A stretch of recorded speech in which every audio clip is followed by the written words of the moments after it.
علیکم، کیسے ہیں آپ سب؟ امید کرتی ہوں سب خیریت سے ہی ہوں گے۔ تو آج کی جو ایپیسوڈ ہے وہ بہت ہی خاص ہے۔ کبیر اور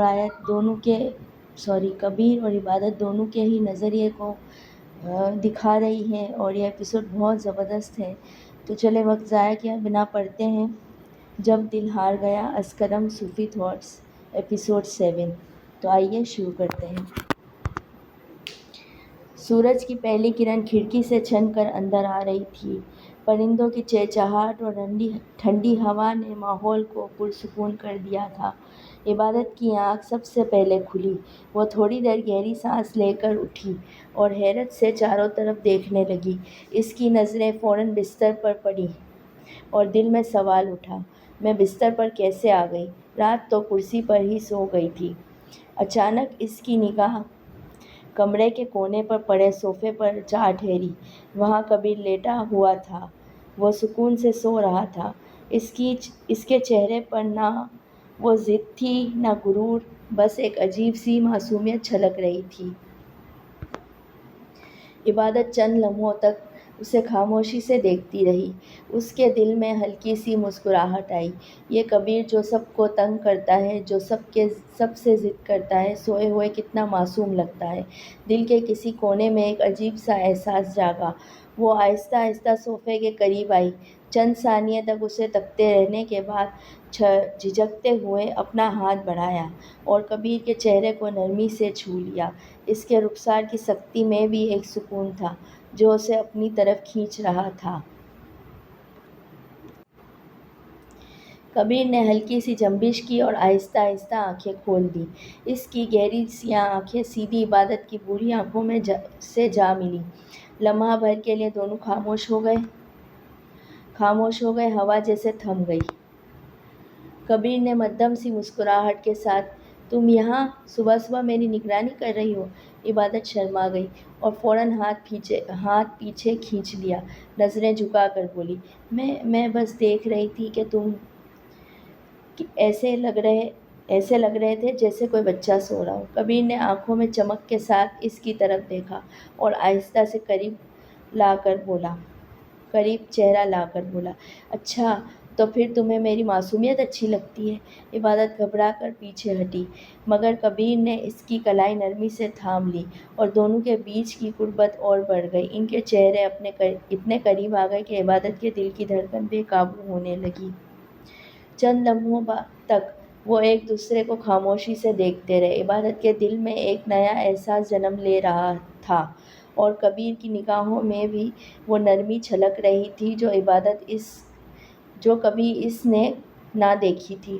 اس لمحے میں ایک عجیب سا رومانوی سکون تھا، جیسے یہ کائنات کی سب سے حسین صبح ہو۔ کمرے میں ابھی بھی صبح کی ٹھنڈی ہوا کا سکون باقی تھا۔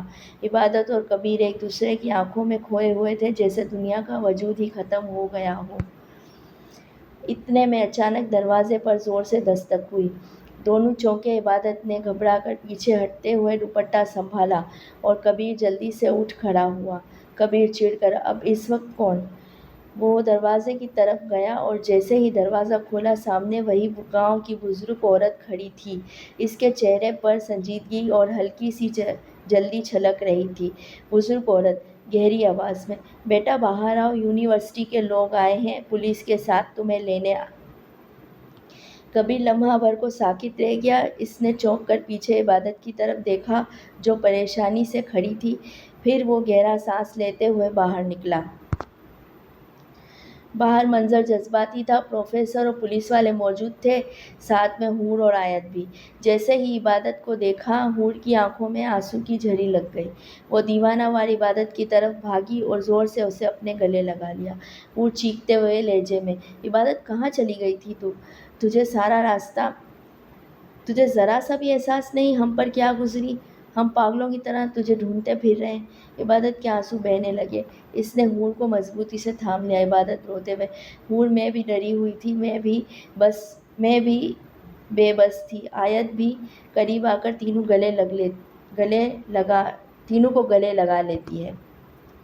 آیت نم آنکھوں کے ساتھ، اللہ کا شکر ہے کہ تو صحیح سلامت ہے، ہمیں لگا تھا ساتھ شاید کبھی نہ ملے گی۔ حور پیچھے ہٹ کر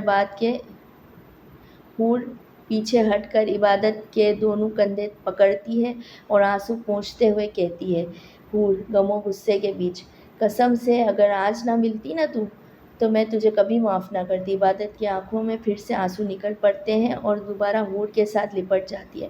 ادھر کبیر بھی اپنے دوستوں کے درمیان تھا۔ جیسے ہی حماد نے اسے دیکھا وہ دوڑ کر آگے آیا اور کبیر کو زور سے گلے لگایا۔ حماد نم آنکھوں اور بھری آواز کے ساتھ، کبیر یار تو ہمیں پاگل کر گیا تھا، فکر میں راتیں جاگ کر گزری ہیں، سوچا تھا شاید تو واپس ہی نہ آئے۔ کبیر نے خاموشی سے اس کی پیٹھ تھپتھپائی۔ اسی لمحے علی بھی آگے بڑھا، اس کی آنکھیں سرخ تھیں، اس نے کبیر کے کندھے پکڑ کر زور سے جھنجھوڑا۔ علی گھٹی آواز میں، کبیر اگر تو ہمیں اس حال میں نہ ملتا تو شاید ہم خود کو کبھی معاف نہ کرتے۔ ہم نے پورا جنگل چھان مارا، پولیس کو ساتھ لگائے، لیکن تو نے ہمیں ہلا کر رکھ دیا تھا۔ کبیر نے لمحہ بھر کے لیے نظریں جھکا لی، پھر ایک ہلکی سی مسکراہٹ لبوں پر آئی، لیکن آنکھوں میں تھکن اور ایک انجانا سا دکھ چھپا ہوا تھا۔ کبیر آہستہ، خود سے زیادہ اپنے دل کو سمجھائے ہوئے، میں ٹھیک ہوں، بس جو ہونا تھا وہ گزر گیا۔ مگر جیسے ہی اس کی نظر عبادت پر پڑی تو جو اب بھی اپنی دوستوں سے لپٹی ہوئی رو رہی تھی، کبیر کے دل میں ایک عجیب سا کھچاؤ جاگا۔ یہ لمحہ خوشی کا ہونا چاہیے، مگر کیوں لگ رہا ہے کہ کچھ ایسا ہے جیسے میں کھو رہا ہوں۔ گاڑی پہاڑی راستوں سے گزرتی ہوئی آہستہ آہستہ آگے بڑھ رہی تھی۔ کھڑکی کے پار سبزہ، اونچے درخت اور قہر میں لپٹی ہوئی وادیاں ایک خوابناک منظر پیش کر رہی تھیں، مگر اندر گاڑی کے ماحول میں الگ ہی کہانی چل رہی تھی۔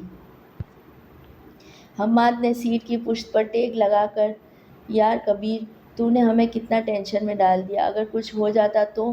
کبیر نے نظریں کھڑکی کے پار جما دیں، جیسے منظر کے پیچھے اپنی الجھی ہوئی سوچیں چھپانا چاہ رہا ہو۔ میں ٹھیک ہوں حماد، اور تم لوگ بھی، باقی باتیں بعد میں کر لیں گے۔ اس کی آواز میں وہی سرد لہجہ جو ہمیشہ دوسروں کو خاموش کرا دیتا۔ علی فوراً بیچ میں بولا، نہیں بھائی، بعد میں کچھ نہیں، ابھی بول، تو ہمیں اگنور نہیں کر سکتا۔ حماد نے بھی سر ہلایا، بالکل، ہم سب دوست ہیں، تجھے ہم پر بھروسہ ہونا چاہیے تھا۔ کبیر کے لب تھوڑا سا ہلے، مگر وہ کچھ بولا نہیں، شاید لفظ اس کے گلے میں پھنس گئے تھے۔ اس ساری بحث کے دوران عبادت کی نظریں چپ چاپ کبیر پر جمی ہوئی تھیں۔ وہ کھڑکی کے پاس بیٹھی تھی، مگر اس کا دل بار بار بے اختیار کبیر کی طرف کھنچ رہا تھا۔ اس نے سوچا، یہ وہی شخص ہے جس نے میرے لیے سب کچھ برداشت کیا، اپنی زندگی تک کو خطرے میں ڈال دیا، مگر کتنا عجیب ہے یہ آدمی، سب کو خود سے دور رکھتا ہے، جیسے اپنے اندر کی دنیا کسی کو دکھانا ہی نہیں چاہتا۔ گاڑی ایک جھٹکے سے رکی تو عبادت کا وجود ہل کر کبیر کے کندھے سے ٹکرا گیا۔ دونوں کے درمیان لمحے بھر کی خاموشی چھا گئی۔ کبیر نے بے اختیار اس کی طرف دیکھا اور وہ نظریں جھکا گئی، اس کے گال سرخی سے بھر گئے۔ علی نے اس موقع پر ہنستے ہوئے کہا، واہ بھائی، ابھی سے رومانوی ماحول شروع ہو گیا ہے کیا؟ حماد نے کہکا لگایا، ہاں بھائی، ہمیں تو لگتا ہے یہ پہاڑی سفر فلمی سین میں بدلنے والا ہے۔ کبیر نے غصے سے دونوں کو گھورا، چپ رہو تم دونوں۔ مگر علی اور حماد کی شرارتیں ختم ہونے کا نام ہی نہیں لے رہی تھیں۔ علی نے طنزیہ انداز میں کہا، ہمیں تو لگ رہا ہے لاہور واپسی پر اخبار میں خبر چھپے گی، مشہور سنگر کبیر اور مس پرفیکٹ کی لو اسٹوری۔ عبادت کا دل زور زور سے دھڑکنے لگا، وہ اور بھی نظریں جھکا کر بیٹھی رہی۔ اس کے اندر عجیب سا طوفان تھا، کبھی اسے خوف لگتا، کبھی عجب سا سکون ملتا۔ دل کے کسی کونے میں پہلی بار یہ احساس سر اٹھا رہا تھا کہ کبیر کی موجودگی اسے عجیب سی حفاظت کا احساس دیتی ہے۔ کبیر خاموش تھا، اس کے چہرے پر غصے اور ضبط کی ملی جلی کیفیت تھی، لیکن اندر سے وہ جانتا تھا کہ وہ چاہے کتنا بھی انکار کرے، عبادت کی یہ نزدیکی لمحے لمحے اسے بدل رہی ہے۔ گاڑی اپنی رفتار سے آگے بڑھ رہی تھی، دوستوں کی ہنسی، پہاڑی ہوا کی خنکی، عبادت کے دل کی دھڑکن اور کبیر کی خاموش آنکھیں، سب کچھ ایک انوکھے سفر کی طرح ان کے بیچ لکھا جا رہا تھا۔ شام ڈھل رہی تھی، حویلی کا صحن روشنیوں سے جگمگا رہا تھا۔ دروازے پر گاڑی رکی تو سب بچے دوڑتے ہوئے باہر نکلے۔ سب سے پہلے عبادت گاڑی سے اتری۔ اس کے گلے میں کیمرہ لٹکایا ہوا تھا اور چہرے پر ہلکی سی تھکن کے ساتھ مسکراہٹ تھی۔ ماں خوشی سے، لو جی ہماری گڑیا واپس آ گئی۔ کیسی رہی تمہاری ڈاکیومنٹری کا سفر؟ عبادت نے ماں کے گلے لگتے ہوئے کہا۔ عبادت: بہت مزہ آیا اماں، لیکن اب آپ سب کی بھی بہت یاد آ رہی تھی۔ اس وقت اندر سے آواز آئی، دادا اونچی آواز میں، سب لوگ آ جاؤ، آج تو ڈبل خوشی کا دن ہے۔ عبادت نے حیران ہو کر پوچھا، عبادت ڈبل خوشی؟ پیچھے سے ایک اور گاڑی رکی، دروازہ کھلا اور اکرم چودھری اترے۔ سوٹ پہنے، تھکے ہوئے، مگر چہرے پر بیٹی کو دیکھنے کی خوشی نمایاں تھی۔ عبادت کی آنکھیں خوشی سے چمک اٹھی، وہ تیزی سے دوڑتی ہوئی آگے بڑھی اور بابا کے گلے لگ گئی۔ عبادت جذباتی ہو کر، بابا آپ بھی آ گئے؟ مجھے تو لگا آپ اگلے ہفتے آئیں گے۔ اکرم چودھری بیٹی کو سینے سے لگاتے ہوئے، بیٹی کاروبار سے زیادہ قیمتی میرا گھر اور میری فیملی ہے۔ جب پتہ چلا تم بھی آج واپس آ رہی ہو تو میں بھی کراچی سے واپس کا سفر کر لیا۔ سب فیملی کے لوگ اکٹھے ہو گئے۔ دادا: ماشاءاللہ، آج تو لگ رہا ہے جیسے عید ہو، ایک طرف بیٹی کی واپسی، دوسری طرف بیٹے کی آمد۔ دادی ہنستے ہوئے: ہاں جی، اب تو گھر کی رونق دوبالا ہو گئی ہے۔ چچا مسکراتے ہوئے: بس اب بھائی صاحب آپ کراچی کے بہانے ہمیں زیادہ دیر اکیلا مت چھوڑا کریں۔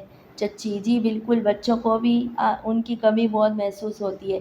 اتنے میں سفیان آگے بڑھا اور شوخی سے بولا: سفیان چچا جی، امید ہے ہمارے لیے کراچی سے تحفے لائے ہیں؟ عالیان ہنستے ہوئے: ہاں جی، اگر نہیں لائے تو پھر حساب دینا پڑے گا۔ سب ہنس پڑے۔ عبادت کی بھی ہنسی دوہری ہو گئی۔ اکرم چودھری نے سب کو دیکھتے ہوئے کہا: اکرم چلو بھائی، اب سب اندر چلیں، آج کی رات ہم سب ساتھ کھانا کھائیں گے، یہ دن یادگار ہونا چاہیے۔ سب کہکوں اور باتوں کے ساتھ اندر چلے گئے۔ کمرے میں خوشبو، گہما گہمی، بچوں کے شور اور بڑوں کے کہکے۔ صبح کا وقت تھا۔ یونیورسٹی ہال ہمیشہ کی طرح اسٹوڈنٹس سے بھرا ہوا تھا، مگر عبادت کے دل میں عجیب سی گھبراہٹ تھی۔ اچانک ایک پیون آیا اور بولا: پیون، مس عبادت آپ کو ڈین کے آفس میں بلایا ہے۔ عبادت چونک گئی۔ یہ خبر اس کے لیے غیر متوقع تھی۔ اس نے کبھی کسی بھی قسم کی شکایت یا سزا کا سامنا نہیں کیا تھا۔ آہستہ آہستہ قدم بڑھاتے ہوئے آفس کے دروازے تک پہنچی۔ اندر داخل ہوئی تو دیکھا سامنے ڈین سر زبیر کرسی پر بیٹھے تھے اور کمرے کے ایک کونے میں کبیر بھی موجود تھا۔ ڈین سخت لہجے میں: مس عبادت، آپ ایک بہترین اور بریلینٹ اسٹوڈنٹ ہیں، مگر پچھلے دنوں آپ کی غیر ذمہ دارانہ حرکت نے یونیورسٹی کی رپورٹ کو نقصان پہنچایا ہے۔ آپ کو بغیر اطلاع کے دورے پر نہیں جانا چاہیے تھا، اور یہ کوئی کھیل نہیں ہے۔ سر زبیر: آپ جیسے اسٹوڈنٹ سے یہ امید نہیں تھی، ہمیں افسوس ہے کہ آپ نے اس طرح غیر سنجیدگی دکھائی۔ عبادت کی آنکھوں میں آنسو آ گئے، اور جو ہمیشہ پوزیشن ہولڈر تھی، کبھی ڈانٹ نہیں کھائی تھی، آج سب کے سامنے ایسے جملے برداشت کرنا اس کے لیے مشکل تھا۔ عبادت نم آنکھوں کے ساتھ دھیمی آواز میں: سر میں صرف ایک ڈاکیومنٹری کے لیے کام کیا تھا، میرا مقصد یونیورسٹی کا فخر دلانا تھا، برا کرنے کا کوئی میرا ارادہ نہیں تھا۔ مگر ڈین سنجیدگی سے فائل بند کرتے ہوئے کہا: ڈین، بہرحال یہ بات اب ریکارڈ میں رہے گی، آپ جا سکتی ہیں۔ عبادت آفس کے دروازے سے نکلتے ہی صحن میں ایک کونے پر جا کھڑی ہوئی۔ آنکھوں سے آنسو بہنے لگے، اس کے ہاتھ کانپ رہے تھے۔ کچھ لمحوں بعد کبیر بھی باہر آیا۔ اس نے عبادت کو روتے ہوئے دیکھا تو ایک لمحے کے لیے رک گیا۔ اس کے دل میں عجیب سا درد اٹھا۔ وہ آہستہ سے آگے بڑھا اور نرم لہجے میں بولا: کبیر، ایسے رونے سے کچھ نہیں ہوگا۔ عبادت: پتہ ہے نا تمہیں، تمہاری غلطی بڑی تھی۔ عبادت آنسو صاف کرتے ہوئے کہا۔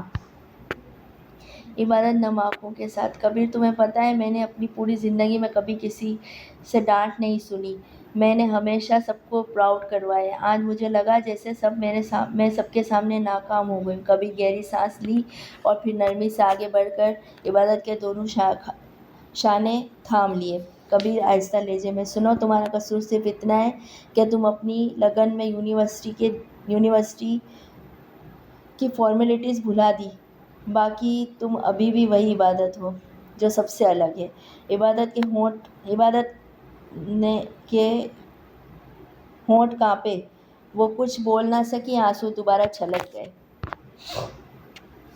اس سے پہلے وہ مزید رو پڑتی، کبیر نے ایک جھجک کے ساتھ اسے اپنی طرف کھینچ لیا۔ وہ لمحہ خاموشی کا تھا، ہجوم تھا، مگر جیسے دنیا تھم گئی ہو۔ عبادت نے خود کو اس کے سینے سے لگے محسوس کیا۔ کبیر نے دھیرے سے کہا، کبیر کا لہجہ مدھم تھا، اب بس، رونا بند کرو، تمہاری یہ آنکھیں رونے کے لیے نہیں بنی۔ عبادت نے سسکتے ہوئے سر اٹھایا۔ دونوں کی نظریں آپس میں مل گئیں۔ لمحے بھر کو دونوں وقت بھول گئے۔ کبیر کی آنکھوں میں ایک نرم سی کشش تھی اور عبادت کے دل میں پہلی بار ایک انوکھی دھڑکن نے جگہ لی۔ کلاسز کے بعد عبادت سیدھا یونیورسٹی کینٹین میں آئی۔ عام دنوں میں وہ اپنی دوستوں کے ساتھ آیت اور حور کے ساتھ بیٹھ کر کہکے لگایا کرتی ہے، مگر آج وہ بالکل خاموش تھی۔ اس نے کھڑکی کے قریب ایک کونے میں کی میز لی، چائے کا کپ سامنے رکھا تھا، مگر اسے ہاتھ تک نہ لگایا۔ وہ بار بار آنکھیں بند کرتی اور ایک ہی منظر ذہن میں ابھر آتا، کبیر کا اسے اپنے قریب کھینچ لینا، وہ نرمی سے، وہ مضبوط باہوں کا سہارا، وہ الفاظ، تمہاری آنکھیں رونے کے لیے نہیں بنی۔ عبادت کا دل تیزی سے دھڑکنے لگا۔ اس نے گہری سانس لی اور اپنے دل میں سے سرگوشی کی۔ عبادت دل ہی دل میں، یہ کیا ہو رہا ہے میرے ساتھ؟ کبیر نے تو صرف مجھے تسلی دی تھی، لیکن میں کیوں بار بار وہ لمحہ یاد کر رہی ہوں؟ کیوں اس کی باتیں دل کو اتنی سکون دے رہی ہیں؟ چائے کی بھاپ اٹھ رہی تھی، مگر اس کے دل کی دھڑکنیں تیز تھیں۔ اچانک آیت اور حور آ کر اس کے پاس بیٹھ گئیں۔ آیت ہنستے ہوئے، اوئے میڈم، آج اتنی خاموش کیوں ہو؟ کیا ڈین نے ڈرا دیا ہے؟ ہاں، تم تو یوزلی چل رہتی ہو، آج تو بالکل سیریس لگ رہی ہو، حور نے کہا۔ عبادت نے مسکرانے کی کوشش کی، مگر اس کی نظریں بار بار کینٹین کے دروازے کی طرف اٹھ رہی تھیں۔ دل کہہ رہا تھا، شاید کبیر ادھر سے گزرے، شاید ایک نظر پھر اسے دیکھ لے۔ اس نے دوستوں کی باتوں کا بس ہلکی سی مسکراہٹ سے جواب دیا اور سوچتی رہی۔ عبادت سوچوں میں، یہ کیسا رشتہ ہے جو بنا بھی انجانے میں ہے، مگر دل پر اپنی گرفت چھوڑ گیا ہے؟ یہ نکاح کی کشش ہے یا پھر کچھ اور؟ کمرے کی بالکنی میں ٹھنڈی ہوا چل رہی ہے، ہلکی مدھم روشنی میں علی، کبیر، حماد کمرے میں بیٹھے ہیں، ہنسی مذاق ہو رہا ہے، چائے کے کپ ہاتھوں میں ہیں۔ علی چھیڑتے ہوئے، او بھائی، پچھلے دنوں تو تو پورا ہیرو بن کے آیا ہے، سب ہمیں ہی بتا رہے تھے کہ کبیر نے کمال کر دیا۔ حماد مسکراتے ہوئے، ہاں یار، اور عبادت کے ساتھ اتنے دن گزارنے کے بعد تو لگتا تھا اب تجھے بھی کوئی سنجیدہ کر دے گا۔ کبیر نے زور سے ہنسنے کی کوشش کی، مگر وہ ہنسی کھوکھلی تھی۔ اس کے چہرے پر ہمیشہ کی طرح لاپرواہی کا تاثر تھا، جیسے سب کچھ ایک مذاق ہے۔ کبیر کندھے اچکاتے ہوئے، لاپرواہی سے؟ چھوڑو یار، کچھ نہیں، وہ سب صرف ایک سچویشن تھی، میں نے جو کیا صرف اس کے لیے کیا تاکہ وہ محفوظ رہے، باقی سب کچھ میننگ نہیں رکھتا، فیلنگ، یہ سب میرے لیے کچھ بھی نہیں۔ کبیر کی باتوں پر حماد اور علی ایک لمحے کو خاموش ہو گئے۔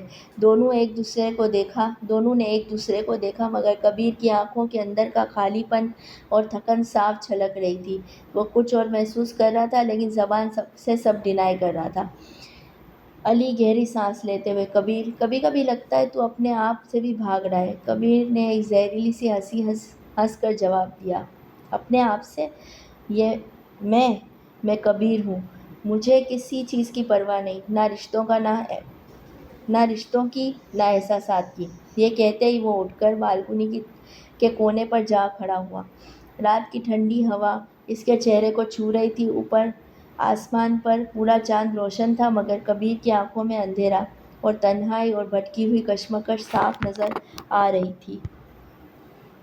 وہ آہستہ آواز میں خود سے بولا، کبیر، میں نے جو کیا صرف اسے پروٹیکٹ کرنے کے لیے کیا، یہ نکاح، یہ سب ایک رسمی سا بندھن ہے بس۔ مگر پھر دل کیوں ماننے کو تیار نہیں ہوتا؟ پیچھے حماد اور علی پھر سے ہنسی مذاق کرنے لگے، لیکن کبیر کی نظریں خلا میں اٹکی رہیں۔ وہ سب کو ہنس کر اپنی حقیقت چھپاتا رہا، مگر دل کے اندر کی تنہائی اس کی آنکھوں سے عیاں تھی۔ عبادت کا کمرہ۔ عبادت بیڈ پر لیٹی، مگر نیند اس کی آنکھوں سے کوسوں دور ہے۔ وہ اپنے ہاتھوں میں مہندی کی مدھم نقوش دیکھتی ہے اور دل ہی دل میں مسکرا دیتی ہے۔ عبادت خود سے دھیمی آواز میں، یہ نکاح یہ صرف ایک رسم نہیں، یہ میرا سب کچھ ہے، اللہ نے مجھے کبیر کے حوالے کیا ہے، تو پھر اس رشتے کو دل سے نبھانا میرا فرض ہے، شاید یہی میری تقدیر ہے۔ اس کی آنکھوں میں خواب ہے، امید ہے اور دل میں ایک نرمی، وہ سوچتی ہے کہ کبیر کے ساتھ زندگی کی ایک نئی شروعات ہو سکتی ہے۔ کبیر کا کمرہ۔ کبیر بالکنی میں کھڑا سگریٹ سلگاتا ہے، دھوئیں کے ساتھ اس کے خیالات بھی بکھر رہے ہیں۔ کبیر کی اندرونی سوچ، یہ نکاح بس ایک مجبوری تھا، میں نے جو کچھ کیا صرف عبادت کو بچانے کے لیے کیا تھا، اس لیے اس سے آگے کچھ نہیں۔ میں نہ رشتوں میں مانتا ہوں، نہ کسی قسم کی وابستگی میں نہ کسی قسم کی وابستگی ہے۔ وہ سگریٹ کا دھواں ہوا میں چھوڑتا جیسے اپنی الجھنوں کو بھی ہوا کے حوالے کر دے۔ کبیر دل ہی دل میں، یہ سب میں زیادہ دیر نہیں چلنے دوں گا، بہت جلد ختم کر دوں گا۔ یہ بندھن میرے لیے صرف کاغذ کا ہے، میرے دل کا نہیں۔ ایک رشتہ، دو دل، مگر نظریے الگ الگ۔ ایک طرف یہ رشتہ عبادت کے لیے ایمان، خواب اور دعا ہے، تو دوسری طرف کبیر کے لیے ایک بوجھ، مجبوری۔ مگر جب ان دونوں کو ایک دوسرے کے دل کی حقیقت پتہ چلے گی تو کیا ہوگا؟ واو، ایپیسوڈ تو بہت مزیدار تھی۔ آپ کو کیا لگتا ہے اسٹوری میں آگے کیا ٹویسٹ ٹرنز آئیں گے؟ اگر عبادت کو کبیر کے دل کی حقیقت پتہ لگی تو اس کا تو دل ٹوٹ جائے گا، ہے نا؟ تو آگے اسٹوری کے لیے چینل کو لائک، شیئر اور سبسکرائب کریں اور کمنٹ لازمی کریں تاکہ ہماری حوصلہ افزائی ہو سکے۔ چلیں، اللہ حافظ۔